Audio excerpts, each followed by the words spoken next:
십자가의 예수님을 만나 그 십자가의 은혜, 그 십자가의 능력, 그 십자가의 메시지가 무엇인지를 깨닫는 그 충만한 은혜가 우리 가운데 가득하기를 예수님의 이름으로 축복합니다. 영원의 때를 위하여, 영원의 때를 위하여 헌신하며 함께 나아가는 대범한 제자들의 모습이 바로 새 생명인 우리 모두의 인생 여정이 될 줄로 믿습니다. 원하시면 아멘 하십니다. 오늘 본문은 예수님의 장래, 장사되심에 대한 말씀입니다. 예수님의 장래, 그분의 장사되심은 우리의 신앙 고백 가운데 중요한 부분을 차지하고 있습니다. 오늘도 우리가 이러한 믿음을 가지고 주님 앞에 나아갑니다 하며 신앙 고백, 사도신경을 드렸을 때에도 우린 그 고백을 했습니다. 본디오 빌라도에게 고난을 받으사 십자가에 못 박혀 죽으시고 그리고 그냥 부활하셨다 하면 되는데 굳이 장사된 바 사흘 만에 하고 그 장사되심, 장래 치루어졌음을 분명하게 고백을 합니다. 왜 사도신경 가운데 그러한 예수님의 장사되신 바를 분명히 고백하는가? 이유는 성경이 우리에게 그것을 강조해 주고 있기 때문입니다. 고린도전서 15장을 보면 이 고린도전서 15장은 별명이 있는데 이른바 부활장입니다. 예수님의 부활과 우리의 부활에 대한 설명을 할 때에 3절 4절에서 그런 설명을 해주십니다. 예수님께서 고난을 받으사 십자가에 죽으시고 3일 장사된 바 3일 만에 부활하시어 하는 표현을 함으로써 예수님의 십자가의 죽음과 그리고 부활 사이에 분명히 예수님의 장래가 있었음을 확인해 줍니다. 왜 그런가? 그것은 바로 예수님의 죽으심이 분명한 사실이었음을 가르쳐 주기 위함입니다. 장래를 지냈다는 건 뭐냐면 정말 죽었다는 겁니다. 그러니까 예수님의 죽음이 심정지가 잠깐 왔다가 조금 지나서 다시 깨어나신 그런 게 아니라 완전히 죽으셨단 말입니다. 왜 이게 중요하냐면 예수님의 십자가에서 죽으심은 무엇을 위함인가? 우리의 죄값을 위함입니다. 죄의 삭은 사망입니다. 사망, 완전한 죽음이 있어야 우리의 죄값이 완전히 치루어지는 것이고 예수님이 그렇게 장사되신 바의 죽음이 있으셔야 그분의 부활도 참된 생명의 부활이 될 수 있는 겁니다. 그만큼 예수님의 장래는 중요한 신앙 고백의 부분입니다. 그뿐만이 아닙니다. 예수님의 이 장사되심은 또 무엇을 의미하는 거냐면 예수님의 사역에, 예수님의 생애의 터닝 포인트를 얘기하는 겁니다. 지금까지 육신 가운데 오셔서 고통을 받으셨고 또 많은 수치를 받으셨고 그러한 것에서 이제 장사되시고 부활하심으로 예수님의 그 본질적 영광으로 들어가는 그런 귀한 전환점이 예수님의 장사되신 바 그분의 장례입니다.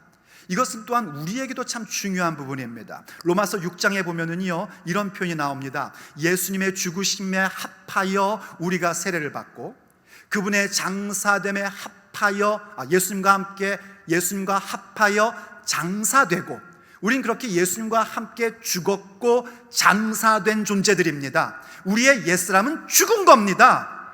까무러친 사람은 큰일 납니다. 우리의 옛사람은 죽은 겁니다. 예수님의 십자가에 함께 죽었고 그분의 부활하심과 같이 우리는 새 생명을 얻는 은혜를 받게 된 것입니다. 로마서 6장이 그것을 우리에게 설명해 줍니다. 그래서 그만큼 예수님의 장래, 그분의 확실한 죽으심이 중요한 것이기에 우린 장사되신 바를 신앙의 고백으로 두고 있는 겁니다. 오늘 본문이 바로 그러한 예수님의 장래에 대한 이야기를 해주고 있습니다. 그런데요 여러분, 그 중요한 장례를 치르는 사람들이 의외의 사람이 등장을 해버립니다. 바로 아리마대 요셉과 니고데모라는 사람들입니다. 이들은 사실 유대 가운데에서 굉장히 유력한 사람들이었고 유대인의 최고 기구인 사네드린 공의회의 의원이었던 사람들이었습니다. 그들은 예수님의 숨겨진 제자였습니다. 왜 숨겨진 제자였냐면 유대인들이 두려워서 제자임을 숨겼던 사람들입니다. 그런데 오늘 나타나는 이들의 모습은 전혀 다른 모습입니다. 예수님의 제자임을 드러내는 그 놀라운 모습으로 나옵니다. 그건 얼마나 다른 모습이냐면, 왜 우리가 여러분 인스타그램이나 뭐 이렇게 SNS 광고 그런 거 보면 그런 거 있잖아요. 비포, 애프터 이런 거 있지 않습니까? 분명히 똑같은 사람인데 완전히 다른 모습처럼 지금 이 아리마대 요셉과 니고데모는요, 그 비포와 애프터가 완전히 다른 사람들로 나타납니다. 어떻게 이렇게까지 변화될 수 있을까? 참 궁금증을 자아내게 합니다. 그래서 오늘 본문은 사실 그 변화됐던 이유가 무엇인지를 설명하기 위해서 이 일 후에라는 말씀으로 시작을 합니다. 물론 한국어 성경은 중간에 기록되어 있지만은요, 그리스어 성경, 원문 성경은 이 일 후에라는 단어로 시작을 합니다. 이 일 후에. 그때 그 이 일이 뭐냐면 요한복음 19장에 일어난 예수님의 십자가의 사건입니다. 그들은 유대의 지도자들이었기 때문에 예수님이 어떠한 분인지를 알았고, 예수님의 십자가에서 일어난 사건들을 보며 놀라운 변화를 갖게 된 것입니다. 요한복음을 중심으로 말하자면 예수님의 십자가의 사건은 우리에게 무엇을 가르쳐주고 있냐면, 나사렛 예수, 유대인의 왕, 이 네 개의 단어가 그 패에 쓰여진 것 자체를 통해서 그분이 바로 그들이 믿는 여호와 하나님이시고 그들의 왕이심이 선포되는 현장인 것입니다. 어디 그뿐입니까? 가만히 보니 예수님께서 십자가를 통해 이루시는 일들이 성경의 말씀 하나하나를 성취하고 있는 것입니다. 또 예수님께서 십자가 위에서 어떤 일을 이루셨습니까? 주님의 몸된 교회를 형성해 주십니다. 바로 영적인 새로운 가족 공동체를 만드십니다. 보라 네 어머니라, 보라 당신의 아들입니다 함으로써 예수 그리스도의 십자가 아래에서 맺어지는 새로운 가족 공동체를 형성시켜 주십니다. 그리고 다 이루었다 하시며 숨을 거두시는데, 그 숨을 거두시는 장면도 어떠한 모습이냐면 당신의 영을 넘겨주시는 표현이었습니다. 거기서 멈추지 않았습니다. 예수님의 죽으심 그 자체, 예수님의 시신까지도 하나님의 말씀이 성취됩니다. 그분의 뼈 하나가 상함을 받지 않습니다. 왜냐하면 그분은 유월절 어린 양이시기 때문입니다. 그리고 한 군병이 옆구리로 창으로 옆구리를 찌르자 피와 물을 쏟으셨습니다. 피를 쏟으심은 십자가를 통하여 우리의 죄사함을 받게 되는 은혜를 말하는 것입니다. 물을 쏟았다는 것은 예수님의 십자가를 통하여 바로 우리의 뱃속 깊은 곳에서부터 강물처럼 솟아오를 성령을 우리에게 내려주신 것입니다. 이렇게 예수님의 십자가의 그 놀라운 사건이 이루어진 겁니다. 바로 이 일 후에입니다. 다시금 설명하자면 십자가의 예수님을 만났고, 예수님의 십자가가 과연 어떠한 능력이며 어떠한 진리이며 우리에게 어떤 사건을 주시는지를 만난 후, 이 일 후에 놀라운 변화의 역사가 일어났던 것입니다. 오늘 우리에게도 그 사건이 필요합니다. 예수님을 믿는 자로서 변화되는 것은 무엇을 위한 것인가? 무엇으로 가능한 것인가? 이 일 후에입니다. 그렇다면 과연 십자가의 예수님을 만나고 그 십자가의 능력과 은혜가 무엇인지를 깨달은 바 된 우리들이 변화되어야 할 그 모습은 어떤 모습이겠습니까? 오늘 본문을 통해서 우리가 함께 듣고 기도의 제목으로 삼아야 할 주님의 메시지입니다. 첫째, 이 일 후에 우리는 대범한 제자로 드러나며 나타나게 됩니다. 십자가의 예수님을 만난 사람들, 그 십자가의 능력이 무엇인지, 그 십자가의 진리가 무엇인지, 그 은혜가 무엇인지를 깨달은 자들은 대범한 예수님의 제자로 움직임을 갖기 시작합니다. 오늘 본문으로 돌아와 보십시오. 38절에서 이렇게 말씀을 시작합니다. 아리마대 사람 요셉은 예수님의 제자이나 유대인이 두려워 그것을 숨겼더니. 여러분 저를 보십시오. 아리마대 요셉은 예수님의 제자였다고 얘기합니다. 이때 제자라는 건 뭘 의미하는 거냐면 예수님을 따르는 자, 거듭난 자를 얘기하는 겁니다. 복음서 시대까지만 해도 아직까지 크리스찬, 그리스도인이라는 단어가 없었습니다. 이 그리스도인이라는 단어는 언제쯤 생기냐면 사도행전 시대에 처음 생기는 단어입니다. 그러니까 지금 이 제자라는 표현은 뭐냐면 born-again 크리스찬, 거듭난 그리스도인이란 말입니다. 더더군다나 이 아리마대 요셉은 어떤 사람이냐면요, 공관복음을 보니까 그는 유력한 사내들인 공의회의 의원이었고 그는 선하고 의로운 자로서 하나님의 나라를 기다리던 자였답니다. 그리고 참 부유한 사람이었답니다. 그야말로 존경받는 사람이었고 괜찮은 사람이었단 말입니다. 그래서 그러한 사람이 예수님의 복음 사역을 딱 보니까 아는 거예요. 하나님의 나라를 기다리는 자니 예수님의 복음을 들을 때 아하, 저분이 그리스도시구나, 저분이 메시아구나 하는 걸 안 겁니다. 그래서 예수님을 따르는 자, 예수님을 믿는 자, 거듭난 자, 예수님의 제자가 된 거예요. 그런데 그걸 숨겼답니다. 왜 숨겼냐면 유대인이 두려워 숨긴 겁니다. 왜 있었는가 하니 유대인들은 이미 어떤 결정을 내렸냐면 예수님을 거역하기로 결정을 해버렸고 누구든지 예수님을 그리스도로 하는 자들은 유대교에서 출교시키기로 결의를 했던 겁니다. 출교를 당한다는 것은 그냥 교회에서 쫓겨나는 그런 차원이 아니에요. 그 사회에서 살 수가 없는 겁니다. 어떤 비즈니스도 할 수 없고 취직도 할 수 없고 누구랑 교제도 할 수 없는 게 출교당함이에요. 그러니 크게 두려웠던 거예요.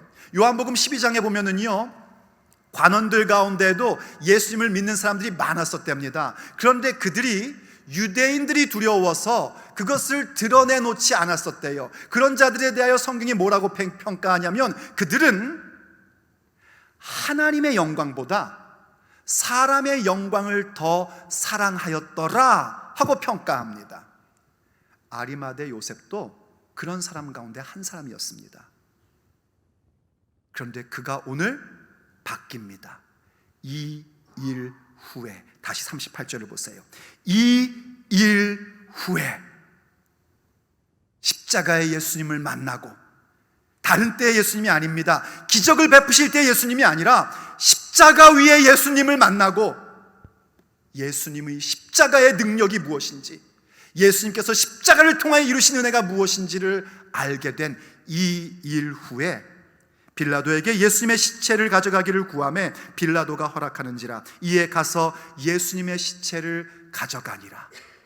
예수님의 시신을 빌라도에게 가서 구했고 그것을 가져가 장례를 치렀다는 것입니다. 여러분, 이 이야기가 그냥 넘어갈 얘기가 아닙니다. 설명하자면 이런 겁니다. 빌라도의 관정은 예루살렘 성 안에 있습니다. 그리고 지금 예수님은 예루살렘 성 밖에 골고다라는 곳에 십자가에 못 박혀 돌아가셨습니다. 예수님이 돌아가시고 창으로 찌르니까 피와 물이 쏟아질 때에 얼마나 충격을 받고 그 은혜 가운데 감격했습니까? 그런데 가만히 생각해 보니까 이거 아니다 싶은 겁니다. 왜냐하면 그렇게 사형당해서 죽는 시신들을 따로 모아두는 곳이 있었대요. 빨리빨리 서두르지 않으면 예수님 시신 거기로 갈 판이거든요.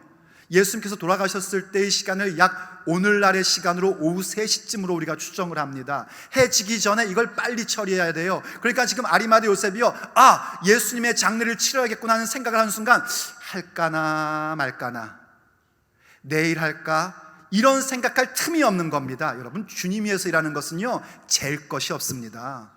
맡기면 아멘 하고 하시는 겁니다. 기회 놓치지 마십시오. 아무한테나 기회 주는 거 아니고 아무 때나 기회가 오는 게 아닙니다.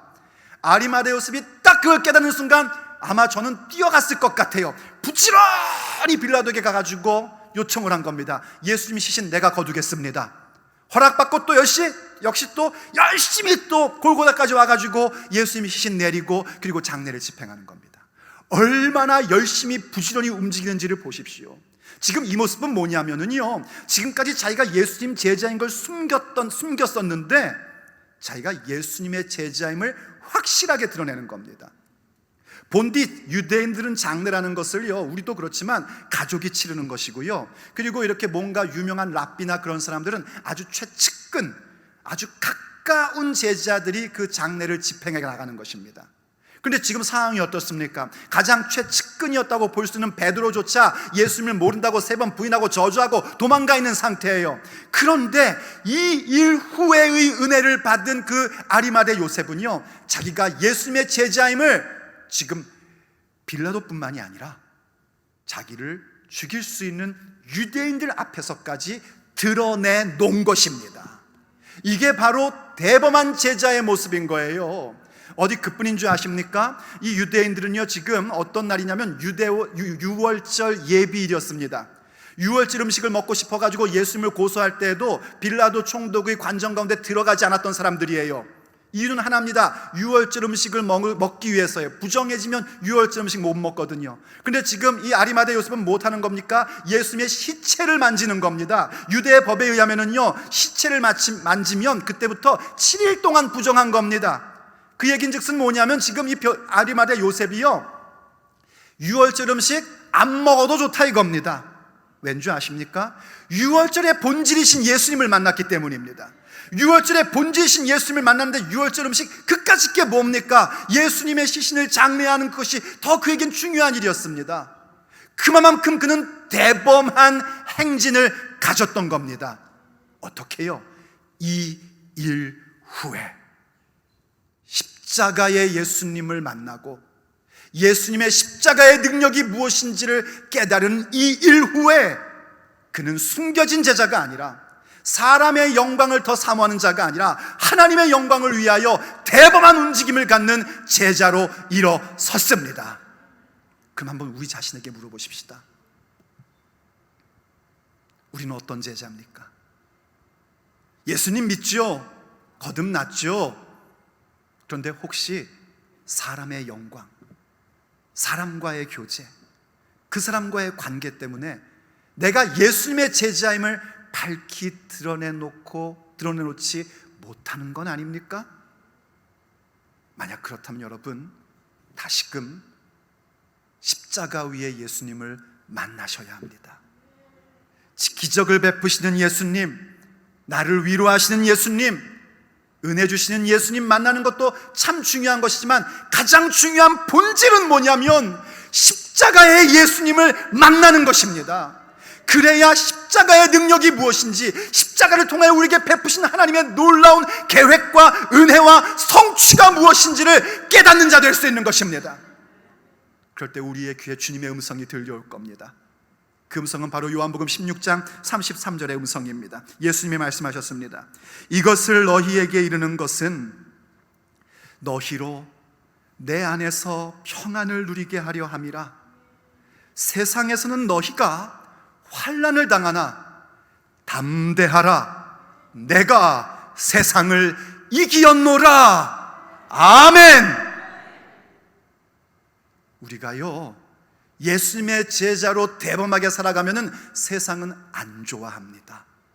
우린 세상 가운데 환난을 당합니다. 그러나 담대하십시오. 우리 예수님께서 세상을 이기셨습니다.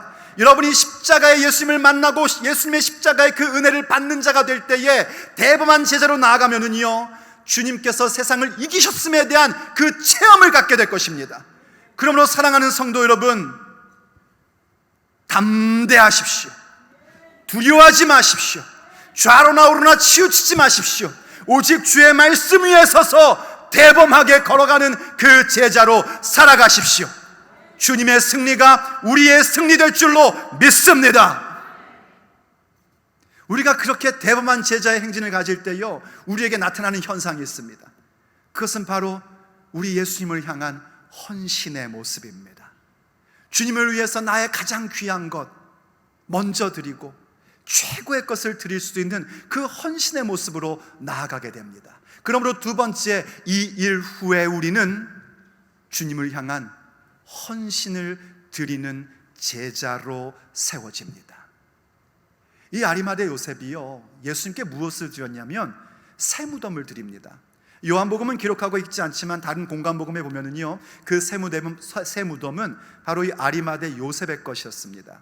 이 아리마대 요셉의 새 무덤이 어디에 있었냐면 예루살렘 근처의 골고다 가까운 데 있는 한 동산. 이때 동산이란 단어는 그 우리 한국어의 동산은 이렇게 야산 같은 걸 동산이라고 하지 않습니까? 근데 그런 동산을 얘기하는 게 아니라 잘 정돈된 정원을 얘기하는 겁니다. 정원 같은 곳을 얘기하는 거예요. 가든입니다. 가든. 그래서 이런 가든 안에 새 무덤이 있었대요. 이 무덤은 동굴 무덤입니다. 일반적으로 유대인들 가운데의 부유한 자, 유력한 자들은 이 동굴 무덤을 만들면 그것은 자기 개인만을 위한 것이 아니라 가족을 위한 묘지입니다. 자기도 거기에 묻힐 거고 자기의 부모도 아내도 자식도 자자손손이 묻힐 수 있는 곳이 동굴 묘지라는 겁니다. 바로 그 동굴 묘를 지금 예수님을 위해서 내놓은 겁니다. 어떻게 가능했는가? 이 일 후에 이 아리마대 요셉의 우선순위가 바뀐 겁니다. 내 가족보다도 예수님, 내 죽음 후에 대한 것보다도 예수님. 여러분, 예수님께 드리는 건 최고의 것을 드리는 겁니다. 쓰다 남는 거 드리는 거 아닙니다. 3부 때는 아멘이 그래도 좀 잘 나올 줄 알았는데 똑같군요. 주님께 드리는 것은 최고의 것, 최우선순위로 드리는 겁니다. 그럴 때에 여러분들은 발견하게 됩니다. 한번 해보십시오. 하나님 나라를 위해서 헌신해 보십시오. 하나님은 그러한 사람에게 동반자를 붙여주십니다. 배우자가 동반자가 되기도 하고, 친구가 동반자가 되기도 하고, 생각지도 못했던 사람이 나의 동반자가 되어 함께 헌신하며, 정말 그 함께 헌신하는 것은 해본 사람만 압니다. 정말 신나는 일입니다.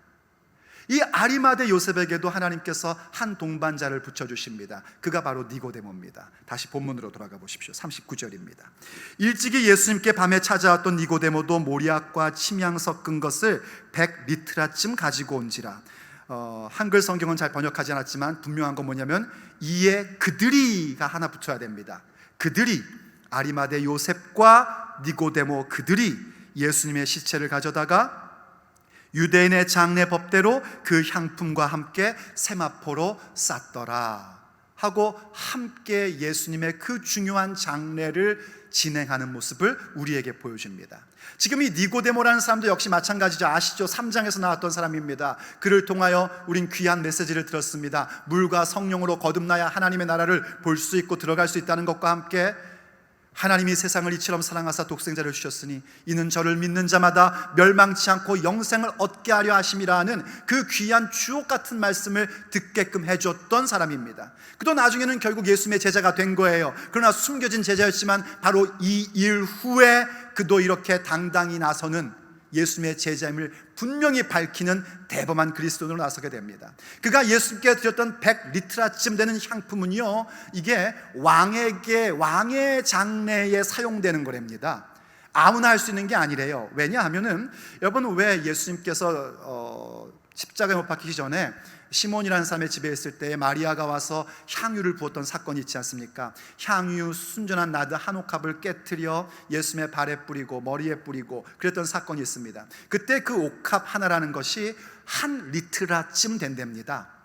1리트라인데 그 금액을 어떻게 우리가 추정하냐면 300데나리온, 남자 어른의 연봉으로 우리가 얘기를 합니다. 남자 어른의 연봉이에요. 그럼 이 지금 어떤 학자는요, 이 니고데모가 가져온 이 향품도 그와 같은 향품이라고 주장을 합니다. 그래서 이 100근이라는 건 뭘 얘기하는 건가? 100년치 월급이라는 거예요. 100년치 월급. 아마 니고데모는 엄청 부자였던 모양입니다. 그럼 이 말씀은 이런 얘기일까요? 역시 헌신은 부자가 해야 돼. 그렇지, 돈 많은 사람이 하는 거야. 나 같은 소시민이야 그냥 옆에 그냥 같이 따라가는 거지 뭐, 이런 말씀일까요? 그렇다면 주님의 말씀이 아니죠. 여기 지금 이 아리마대 요셉의 세무동, 그것도 비싼 거였을 겁니다. 말씀드렸나요? 예루살렘 근처의 동산에 있는 무덤이니 얼마나 그 땅값이 비싸겠습니까? 비싼 무덤, 부자들이나 한다, 이런 얘기가 아닙니다. 여기엔 의미가 있습니다. 100리트라, 일평생 100년 동안 모아야 할 돈이라는 것은 내 전 삶을 얘기하는 겁니다. 하나님께 헌신한다는 것은 뭘 얘기하는 건가? 내 전 삶을 주님 앞에 드리는 것입니다.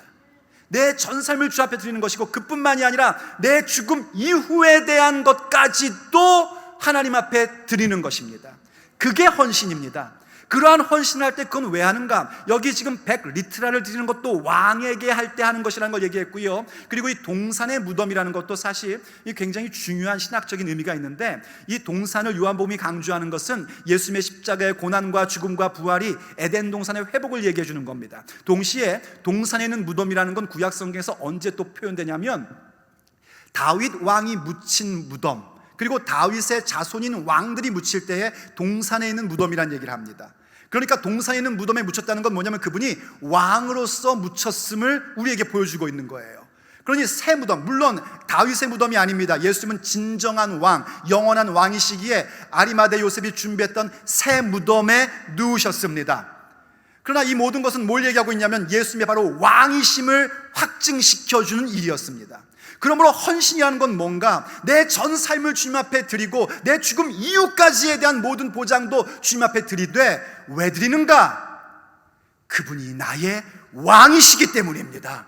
우리가 주님 앞에 헌신한다는 건 그게 핵심입니다. 예수님이 나의 왕이십니다. 예수님만이 진정한 나의 영원한 왕이십니다. 이거 고백하는 게 헌신입니다. 교회에서 여러분이 여러 가지 일들로 헌신할 때 그 헌신이 무엇을 말하는가? 예수님이 나의 왕이심을 고백하는 거예요. 다른 목적이 없는 겁니다. 오직 예수님이 왕이십니다. 그렇기에 주님께서 나에게 맡기신 이 수많은 것들도 주께서 원하시면 주께 드립니다. 나의 가족을 위해 예비했던 새 무덤조차도 주님이 왕이시기에 드립니다. 평생을 모아야만 모일 수 있었던 100리트라의 향품도 주님이 나의 왕이시기에 드립니다. 내 전 삶을 드리고 내 죽음 이후까지도 주님 앞에 드립니다. 이게 헌신입니다. 그렇기 때문에 예수님께서 우리에게 이렇게 말씀하신 겁니다. 누가복음 14장 33절 말씀, 이와 같이 너희 중에 누구든지 자기의 모든 소유를 버리지 아니하면 능히 내 제자가 되지 못하리라. 우리 같이 한번 읽어볼게요. 시작. 이와 같이 너희 중에 누구든지 자기의 모든 소유를 버리지 아니하면 능히 내 제자가 되지 못하리라.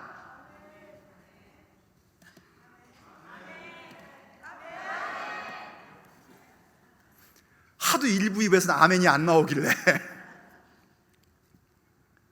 정말 아멘 되십니까? 근데 가능합니까? 이 모든 소유를 버리라는 얘기가요, 여러분 착각하시면 안 됩니다.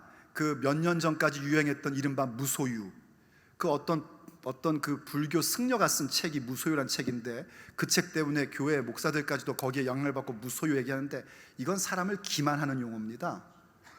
누가 무소유로 살 수 있습니까? 다리 밑에 거지도 죽으면은요 깡통을 남긴답니다. 무소유로 살 수 있는 사람은 단 한 사람도 없습니다. 여러분, 무소유라고요? 지금 입고 있는 옷 누구 건데요? 지금 신고 있는 신발 누구 건데요? 오늘 타고 온 차 빌려 타고 오셨습니까? 인간은요 소유 없이 살 수 있는 존재가 아닙니다. 우린 전부 다 뭔가를 소유해야만 생존할 수 있는 존재입니다. 그런데 예수님이 우리에게 모든 소유를 버리지 않으면 내 제자 못 된다? 이게 무슨 말씀일까요? 그 얘긴 즉슨 내게 있는 소유라고 주장할 수 있는 것들이 내 것이 아님을 아셔야 된다는 겁니다. 무엇을 갖고 있든지 간에 그 모든 것은 전부 다 누구의 것인가? 주님 겁니다. 주님이 나에게 맡기신 것입니다. 물질이든 재능이든 시간이든 건강이든 그 모든 것들이 하나님께서 내게 잠시 쓰라고 맡겨주신 겁니다. 그래서 그 맡겨주신 것이기에 주님이 필요하다 하실 때에, 주께서 내놓으라 하실 때에 기꺼이 드릴 수 있는 겁니다. 보세요, 아멘이 작아지잖아요. 왠지 아십니까? 이건 아무나 할 수 있는 일이 아니기 때문입니다. 누가 할 수 있는가? 이 일 후에 십자가의 예수님을 만나고 예수님의 십자가 능력, 십자가의 진리, 예수님께서 십자가 위에서 이루신 일이 무엇인지를 확실하게 깨달은 자, 그들만이 할 수 있는 일인 것입니다.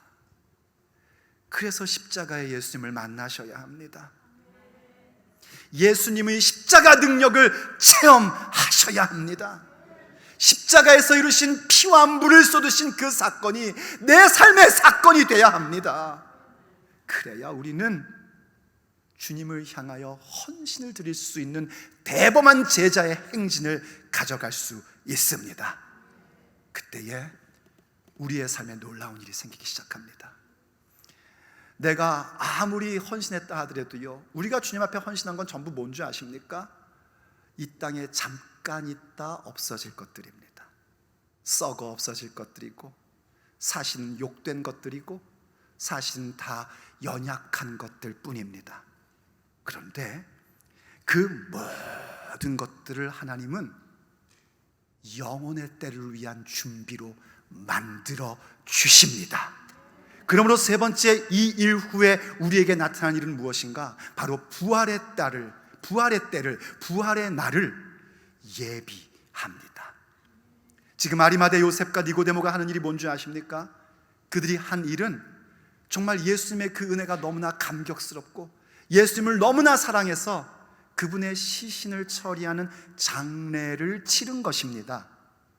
그런데 이 일들을 하나님이 어떻게 승화시키는지를 보십시오. 다시 본문 41절과 42절입니다. 예수님께서 십자가에 못 박히신 곳에 동산이 있고 동산 안에 아직 사람을 장사한 일이 없는 새 무덤이 있는지라. 좀 전에 말씀드렸던 바로 그 무덤, 아리마대 요셉의 무덤입니다. 예수님께 드린 것이죠. 이날은 유대인의 준비일이요 또 무덤이 가까운 고로 예수님을 거기 두니라. 예수님의 장례를 치른 겁니다. 아주 급하게 치른 겁니다. 그러면서 이제 요한복음 19장의 그 대서사시가 마무리가 됩니다. 그럼 19장 다음에 뭐가 나오는지 아시죠? 20장이 나오는데 그 20장은 부활의 이야기입니다. 이제 앞으로 보게 되겠지만은요, 예수님의 부활의 이야기가 나올 때에 그 현장이 어딘 줄 아십니까? 바로 그 무덤입니다. 그리고 예수님께서 부활하셨다는 첫 번째 증거로 나오는 게 뭐냐면 바로 이 니고데모가 드렸던 거기에 놓여진 세마포입니다. 요한복음은 그것을 확실하게 우리에게 보여줍니다. 그들은 그저 자기의 뼈가 담겨질 무덤을 주님 앞에 드린 것뿐인데, 그들은 그저 썩어 없어질 세마포를 향품과 함께 드린 것뿐인데, 하나님께서는 그들의 그 헌신을 무엇으로 삼으셨냐면 예수님의 부활의 증거요 현장으로 승화시켜 주신 것입니다. 여러분 생각해 보십시오. 세상에 얼마나 많은 무덤이 있습니까? 그리고 얼마나 많은 세마포로 죽은 사람을 싸맸겠습니까? 근데 그 수많은 무덤과 그 수많은 세마포 가운데에 유일하게 이 무덤과 이 세마포만이 예수님의 부활의 증거요 현장이 된 것입니다. 우리의 삶도 똑같습니다. 우리가 십자가의 예수님을 만나고 예수님의 십자가의 능력이 무엇인지를 경험하는 그 일 후에, 이 일 후에 예수님의 대범한 제자로의 성숙을 갖고 그 성장을 갖고 주님 앞에 그렇게 헌신으로 나가며 내게 있는 무엇이든지 간에 그것은 전부 다 주께로부터 온 것임을 알고 그 청지기의식을 가지고 주님이 원하실 때마다 나의 시간을 드리고 나의 능력을 드리고 나의 기술을 드리고 나의 건강을 드리고 나의 물질을 드리고 나갈 때에요, 주님께서 그 모든 것들을 무엇으로 삼는고 하니 우리의 부활의 날을 위한 예비로 삼아 주십니다.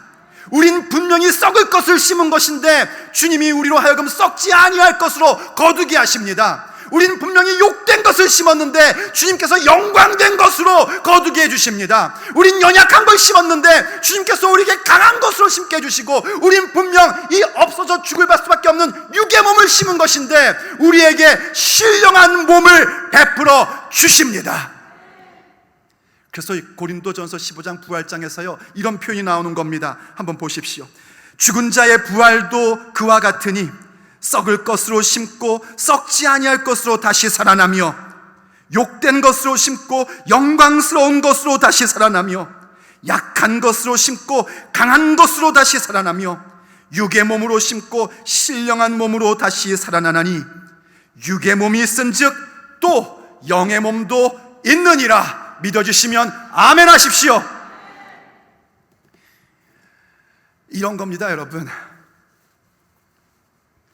우리가 이 세상을 살다가 언젠간 다 이 육신의 날을 마감할 겁니다.